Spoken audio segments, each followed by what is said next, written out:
안녕하십니까. 실전 경매 노하우 107번째 시간 앤손입니다. 오늘도 역시 다양한 사례를 함께 공부하겠습니다.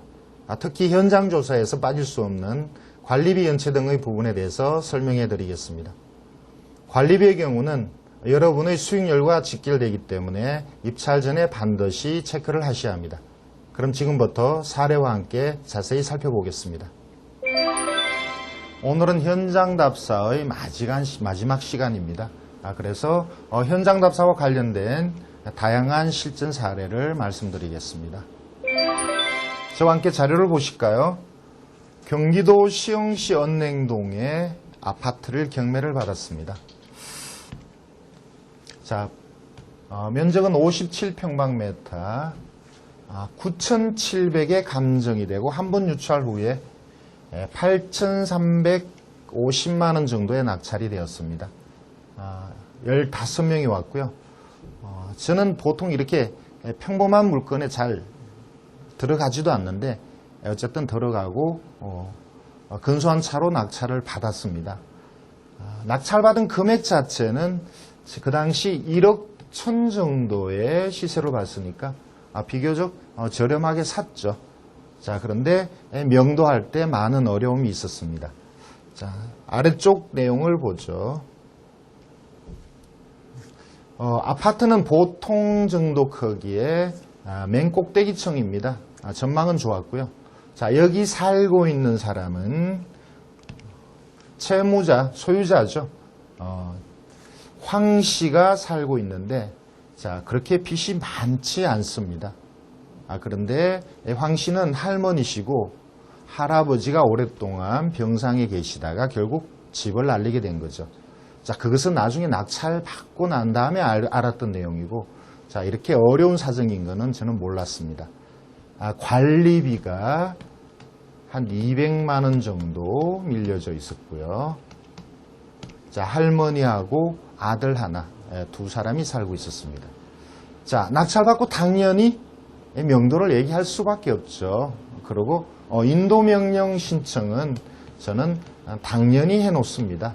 아무리 쉽게 명도가 가능하다 하더라도 의외의 일이 일어나기 때문에 인도명령은 보통은 미리 받아놓습니다. 자, 인도명령 받아놓고 워낙 사정이 어려우니까 많은 시간을 줬습니다. 한 석 달 정도를 기다린 것 같은데 약속이 지켜지지 않았습니다. 그리고 관리비는 계속 밀리죠. 자, 200여만 원의 관리비도 가만히 생각해 보니까 결국 내가 부담해야 될 것 같은데 도저히 더 이상 기다릴 수가 없었습니다.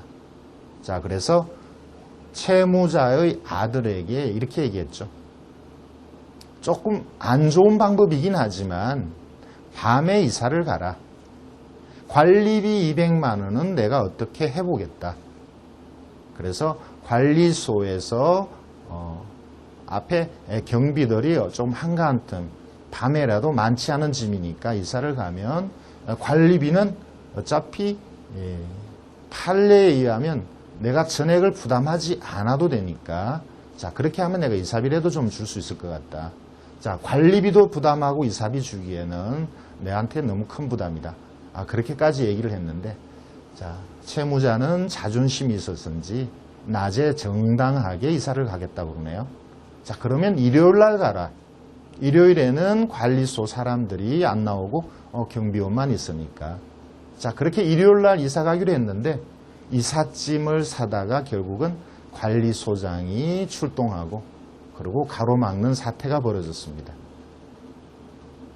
자, 낙찰자 입장에서는 일단 이사를 가면 사워서 관리비를 일부만 주든지 안 주고 버티든지 어떻게 타협을 보겠는데, 현재 점유자가 계속 살게 되면 그 관리비는 결국 내 부담이 되고, 자, 관리소 입장에서는 이 관리비를 내지 않은 상태에서는 이사를 못 가게 합니다. 결국 나로서는 강제 집행을 할 수밖에 없죠. 자, 그렇더라도 강제 집행은 도저히 이 집안 사정으로 봐서는 할 상황이 안 돼서 계속 기다렸던 건데 결국 몰래 이사를 가다가 잡힌 거죠. 자, 일단 이삿짐은 다 내려왔습니다. 꼭대기층에서 사다리 차를 이용해서 이삿짐은 다 내려왔고, 저는 당연히 자물쇠로 집 문을 잠그고 자물쇠를 바꿨죠. 혹 다시 올라갈 가능성 때문에 집을 잠그고 그냥 가버렸으면 되는데, 자, 이 어려운 사정을 두고 못 봐서 멀리서 지켜보고 있으니까 할머니가 이삿짐을 다 산 상태에서 아파트를 못 빠져나가고 곤란한 상황이었습니다. 그래서 제가 하다 못해서 결국 이사비를 그 전에 100만 원 이미 지불했었는데 이 관리비를 결국은 제가 지불을 했죠. 자, 관리소장하고 그 전에 많이 싸웠습니다. 판례에 의하면 내가 일부만 부담해야 된다는 얘기도 했고 어려운 사정이니까 일부 감해달라는 부탁도 했었는데 결국은 못 나가고 잡힌 거죠.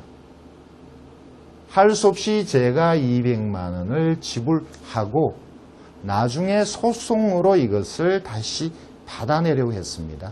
그리고 소송을 제기했죠. 자, 관리비의 200만 원을 내가 낙찰자가 부담한 것은 강압에 의한 거다. 그래서 낙찰자는 이것을 부담할 이유가 없으니까 그 중에 일부 공용 부분에 해당되지 않는 것은 대략 한 40% 돌려달라고 소송을 제기했는데 판사가 재판장에서 저에게 묻습니다. 정말 강압에 의해서 줬느냐? 차를 가로막은 것을 강압으로 볼 수 있느냐? 그것은 강압으로 볼 수 없다. 결국 제가 200만 원을 다 부담한 거죠. 이사비 100만 원 주고 관리비 200만 원을 다 부담했습니다. 자, 만약에 이삿짐이 못 나가고 막힌 상태에서 저는 그냥 집에 갔다면 이 중에서 제가 아마 반 정도만 부담해도 됐을 겁니다. 그렇게 후회스럽지는 않습니다. 100만 원 정도 더 부담한 거니까 후회스럽지는 않은데 그 전에 관리소장하고 아주 심각하게 많이 싸웠으니까 사오고도 결국 돈을 다 줬으니까 그게 아쉬운 거죠. 자, 이 물건을 잘 샀는데 대략 1억 천에 처분하고 그렇다면 수익은 한 1,500 정도 되죠. 처분하고 난 이후에 아파트 가격이 많이 올랐습니다. 자, 늘 저는 그렇습니다. 조그만 수익이 나오면 바로 처분하는 쪽이다 보니까 자, 오르기 전에 많이 처분해서 사실 아쉬운 점이 좀 남는 그런 물건이 되겠습니다. 자, 다음 사건을 얘기하죠.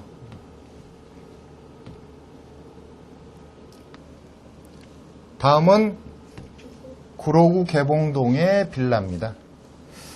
자, 이 건은 위장 임차인과 관련되는 건데 나름 큰 수익이 나왔습니다. 자, 보실까요? 68평방미터의 빌라입니다. 자, 소유자 채무자 이씨 신용보증기금에서 경매를 신청했고요. 감정가가 1억, 2006년 12월에 감정하고 2007년 1월 달에 한번 낙찰이 됐다가 포기를 했습니다. 자, 그리고 재경매에서 2007년 4월에 8,100만 원에 낙찰이 됐죠.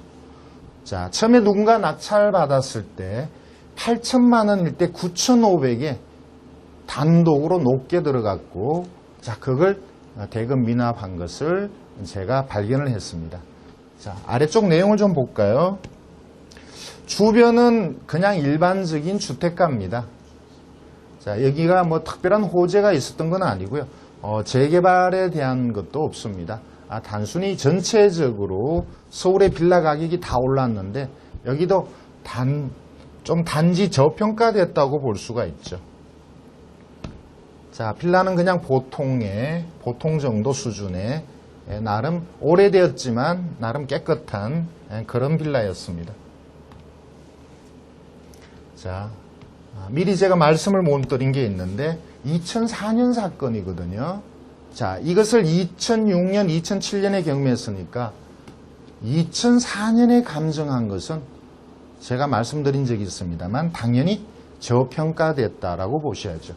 자, 재경매로 나와서 제가 현장 가서 시세를 알아보고 임차인을 조사하는데, 자, 이쪽의 시세는 1억 4천 정도. 자, 그러니까 많이 저평가된 거죠. 자, 1억 4천짜리가 8천까지 떨어졌으니까 작년 2007년에 서울에서는 가격이 많이 유찰된 걸로 보셔도 됩니다. 자, 문제가 뭐냐면 결국 임차인에 대한 내용입니다. 자, 전체적으로 한번 보죠. 임차인 이 씨는 92년 전입, 확정을 아주 늦게 받았죠. 97년. 그런데 확정받은 것이 지금으로부터 경매하기 전 한 10년 전에 받았습니다. 자, 보증금은 7천을 주장하고 있고요. 등기부를 보죠. 등기부는 96년에 건저당 하나은행이 있습니다. 그리고 이후에는 96년 이후에 많은 가압류가 들어왔습니다. 자, 전체적으로 보면 임차인이 위장일 가능성도 있기도 하면서 또 진정한 임차인일 가능성도 보입니다. 제 경험상 위장이라고 보는 것은 92년에 전입해서 15년 동안 한 집 빌라에 살았다. 대단한 일이죠. 15년 동안 한 집 빌라에 임차인으로 산다는 것은 그것은 드문 일입니다. 그리고 92년 전입하고 97년에 확정받았다는 것도 정상적으로 보기는 어렵죠. 그런데 진정한 임차인으로 보는 것은 10년 전에 확정을 받았다. 자, 보통의 위장의 임차인은 확정이 없거나 경매가 진행되기 직전에 확정을 받는 게 보통인데 97년에 확정을 받았다는 것은 또 진짜일 가능성도 있습니다. 자, 그런데 등기부를 보시면 96년 건저당이 있었고 가압류가 그 이후에 한참에 많이 들어왔습니다. 자, 경매로 나온 주택들은 보통은 채무자가 사업이 잘못됐었죠. 사업을 하던 채무자가 잘못됐을 때는 급작스럽게 가압류가 들어오죠. 자, 그렇다면 96년 즈음에 채무자의 사업이 잘못됐다. 자, 이렇게 추정할 수가 있죠. 자, 그 전에 만약에 이 씨가 위장임차인이라면 집주인이 잘못되는 것은 위장임차인이면 친인척으로 봐야 되는데 채무자나 이 점유자가 잘못될 가능성을 가장 먼저 알죠. 그래서 가압류가 들어오는 이 시점에 확정을 받았다, 이런 추리가 가능합니다. 자, 그러면 그런 방향으로 이것을 조사를 해야 되는데 여기서 현재로서는 막연한 그런 추정, 단지 채무자가 이 씨라는 것, 점유자가 이 씨라는 것, 현재로서는 근거가 그거밖에 없습니다. 자, 그런데 만약에 이러한 물건이 신건으로 나왔다면 역시 많은 사람들이 덤벼들 텐데, 자, 유리한 것은 누군가 낙찰을 받고 포기를 했습니다. 자, 여기서 포기를 했다라는 것은 그 보증금이 20%라는 것도 있지만 제3자들이 봤을 때는 임차인이 진짜처럼 보인다는 거죠. 낙찰자가 포기를 했다라는 것은 임차인에 대해서 정확하게 판단을 못했거나 밝혀내지 못했거나 아니면 진정한 임차인이니까 포기를 했다. 보통의 제3자들은 그렇게 생각을 합니다. 그렇다면 이것이 밝혀지기만 한다면 단독으로 낙찰받을 가능성이 있다고 봤습니다. 자, 그래서 일단 더 이상의 서류상으로의 검토는 필요 없으니까 쳐들어갔습니다. 자, 이러한 사건에 있어서 현장을 조사한다는 것은 주변에 누가 사는지, 그리고 현장에 직접 쳐들어가서 혹 점유자와 채무자가 같이 사는지, 같은 인시니까 가족이거나 형제라면 같이 살 수도 있으니까 일단 부딪혀보자 이렇게 생각하고 현장을 갔습니다. 천정을 눌렀습니다. 자, 아무런 반응이 없었습니다. 오래 살았죠? 15년 이상을 살았으니까. 자, 그렇다면 주변 사람들이 다 알 테니까 앞집 문을 두드리고 윗집 전체적으로 빌라의 전체 집을 다 방문을 했습니다. 3층에 갔을 때 임차인에 대한 얘기를 들을 수 있었습니다. 할아버지다. 자, 소유자는 할머니다. 두 분 다 이시죠. 연세가 아주 많습니다. 80대입니다. 두 분 다 80대입니다. 자, 자, 남매다. 그렇죠. 자, 아주 중요한 발견이죠. 자, 남매라도 물론 임대차는 성립할 수가 있는데 남매인데 같이 살은 적이 있다. 지금은 같이 살진 않지만 가끔 놀러 오신다. 자, 이 정도면 아주 대단한 발견입니다. 자, 그 외에 여기 나오는 근저당권자나 가압류권자로부터는 아무런 정보도 얻지 못했습니다. 왜냐하면 근저당은 서류상으로만 권리가 남아있고 사실상은 모두 변제한 껍데기만 남은 근저당입니다. 자, 그러한 기록은 아래쪽에도 나옵니다. 한해은행은 채권이 없다. 채권이 없으니까 아무런 근거가 없죠. 자, 그 외에 대한보증신용보증기금은 가압류가 들어온 거니까 임차인에 대한 어떤 정보가 있을 수가 없죠. 자, 두 분이 형제라는 것만 가지고 입찰을 해도 될까? 그 보증금이 7천만 원인데. 자, 그래서 조금 더 조사를 했습니다. 약간 변칙적인 내용도 있습니다만 제가 다 말씀드릴 수는 없고, 어쨌든 이 점유자 이 씨와 채무자 이 씨 두 형제분이 그 이전에 이 집에 오시기 전에 다른 곳에서도 잠시 같이 살았다라는 기록을 봤습니다. 자, 그 외에도 많은 정보가 있습니다만 공개적인 장소에서는 말씀드릴 수가 없고, 자, 그렇다면 조금의 위험 부담을 가지더라도 입찰하자였죠, 최종적으로. 자, 왜냐하면 최저가의 8천에 낙찰받을 가능성이 있고 7천이면 전액을 인수하면 1억 5천이니까 조금 손해가 있죠. 자, 그런데 이분이 진정한 임차인, 대항력이 있다라는 것은 진정한 임차인이죠. 진정한 임차인이면 전입하고 확정받은 내용으로 나머지 가압류권자와 안분배당을 합니다. 그러면 여기에 2천만 원 정도의 배당이 나가죠. 계산상으로. 자, 안분배당을 여러분이 아직 안 배우셨는데 전입하고 확정받은 임차인 그리고 가압류는 안분배당을 하고, 자, 확정받은 날짜보다 이후에 있는 가압류가 배당받는 것은 임차인이 이렇게 흡수하는 조금 복잡한 배당 계산이 있는데, 자, 어쨌든 그 결과가 2천이 배당이 나간다면 1억 5천에서 2천, 그러면 1억 3천에 사는 꼴이 되니까 최악의 경우도 손해는 아니다. 이런 결론이 나왔죠. 자, 그래서 입찰했습니다. 자, 아까 잠깐 말씀드렸는데 과연 우리가 단독일까? 우리가 안 들어갔을 때 다음에 들어가면 더 저렴하게 받을 수 있지 않을까? 이런 고민을 해야 됩니다. 자, 얼마 전 시간에 입찰가에 대해서 말씀을 드렸죠. 자, 이것은 정상적인 입찰가를 쓰는 게 아니고 경쟁자를 판단해서 지금 들어갈 건가, 최저가로 들어갈 건가, 다음에 들어갈 건가를 판단해야 되는 시점입니다. 자, 아까 제가 초두에 잠깐 말씀드렸는데 직전에 포기한 사람은 9,600에 낙찰받고 단독이었습니다. 단독으로 들어왔고 포기하면 그 다음에는 들어올 가능성이 적습니다. 경험상 그렇습니다. 자, 그렇다면 우리만 들어갈 가능성이 있다. 들어간다면 최저가로 가자. 만약에 우리가 안 들어간다면 유찰되어서 6,400이 되죠. 6,400이 되면 그때 8,000 이하에 낙찰받을 수 있을까? 그렇지 않습니다. 6,400까지 떨어지면 아주 많은 사람들이 덤벼듭니다. 그리고 결론은 8,000 이상에 낙찰될 가능성이 크다는 거죠. 자, 그것은 왜 그러냐? 현재 재경매에서 8,000에 나온 것은 낙찰을 대금을 포기하고 다시 재경매에 나올 때까지 이것이 시장에 공고된 기간은 15일입니다.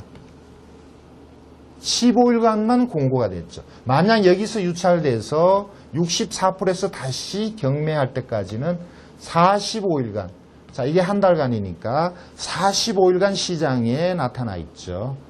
그러면 수십 명의 사람이 덤벼듭니다. 그러면 내게 될 가능성이 적다고 봤습니다. 자, 들어가자면 지금 들어가자. 그래서 8,134만 원. 예, 저는 최저가에서 항상 조금 더 쓰죠. 그게 법원에 대한 예의니까. 그래서 8,134만 원 단독으로 낙찰받았습니다. 자, 이제 쳐들어가야죠. 그 전에 입찰 전에 임차인, 점유자를 만나봤어야 되는데 대화를 한 번도 한 적이 없습니다. 자, 이제 낙찰을 받았으니까 자, 이것이 돈이 되느냐 아니면 손해를 보느냐 빨리 결론을 내려야 될 것 같아서 낙찰받고 바로 갔습니다. 예. 미리 조사한 대로 80대 후반의 할아버지였습니다. 낙찰을 받았습니다.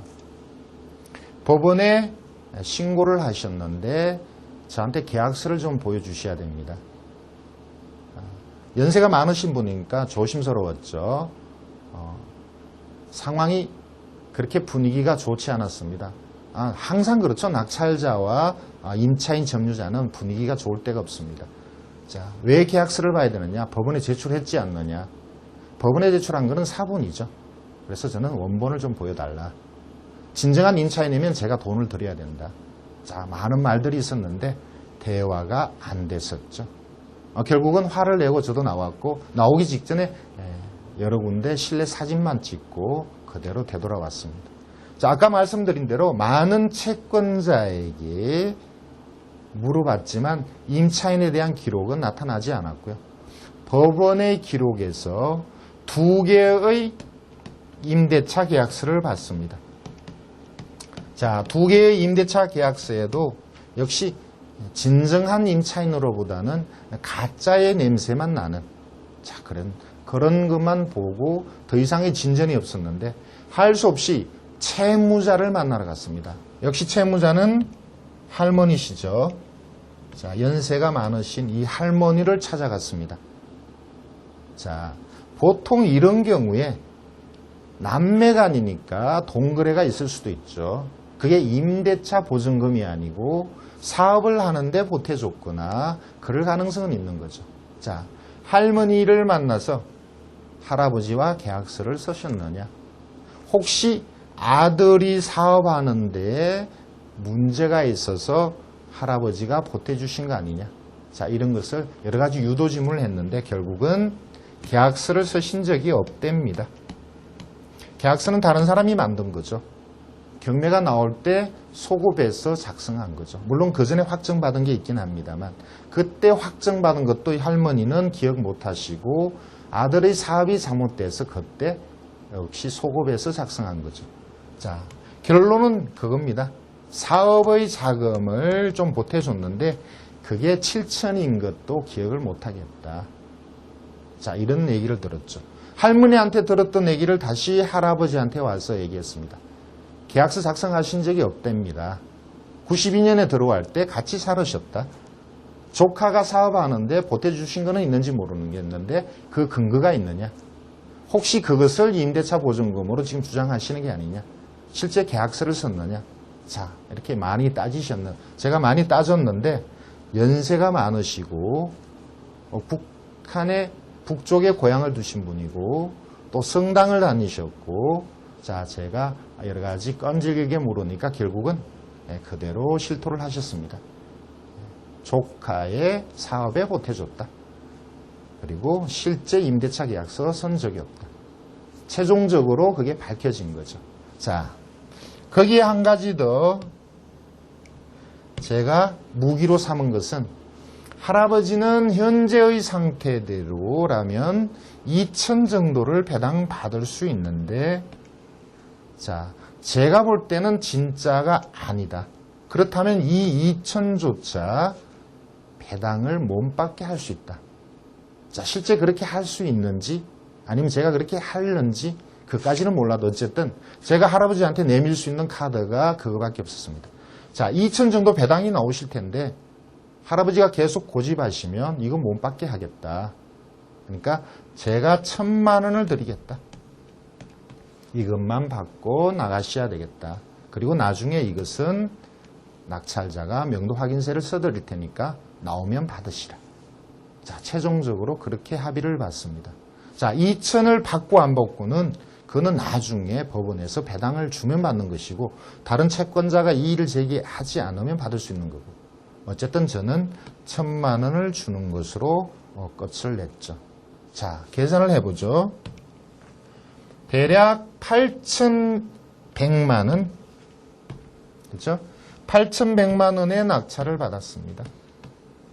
자, 1,000만 원을 들였고, 자, 등기를 하고, 기본적인 수리를 꽤 많이 했습니다. 자, 이게 총 들어간 비용입니다. 1억 600인가요? 대략 1억 한 500 정도 들어갔죠.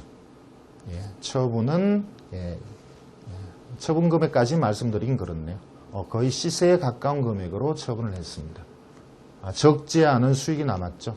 오랜 시간이 걸리지 않았습니다. 경우에 따라서는 소송으로 갈 수 있었는데 조금 과감하게 했다고 봅니다. 자, 소송으로 갈 수도 있었지만 소송으로 가지 않고 대략 4개월 정도 걸려서 해결을 했습니다. 역시 여러분들도 제가 이것을 성공 케이스라고 여러분에게 말씀드리는 게 아니고 자, 이러한 경우 조금이라도 위장의 냄새가 나면 끈질기게 파고드시면 여러분도 성공할 수 있다는 거죠. 자, 그러면 다음 사건을 말씀드릴까요? 자, 다음은 조그만 빌라고 오래된 사건입니다. 2002년도에 수원에 반지하 빌라가 나왔죠. 자, 그 당시 저는 저렴한 반지하를 절개할 때입니다.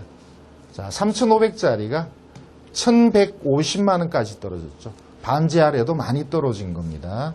자, 여기에 여러분들은 이미 이제 배우셨지만 그 당시만 해도 초보자들은 좀 꺼려한 외형상으로 대항력 있는 임차인이 있는데 자, 이 사람은 전소유자입니다.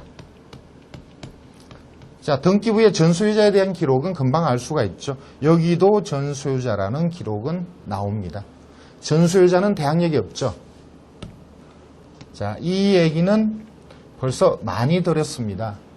전소유자가 2000년 11월 21일 날 현소유자에게 소유권을 이전해주고 같은 날 은행에 돈을 대출받았죠.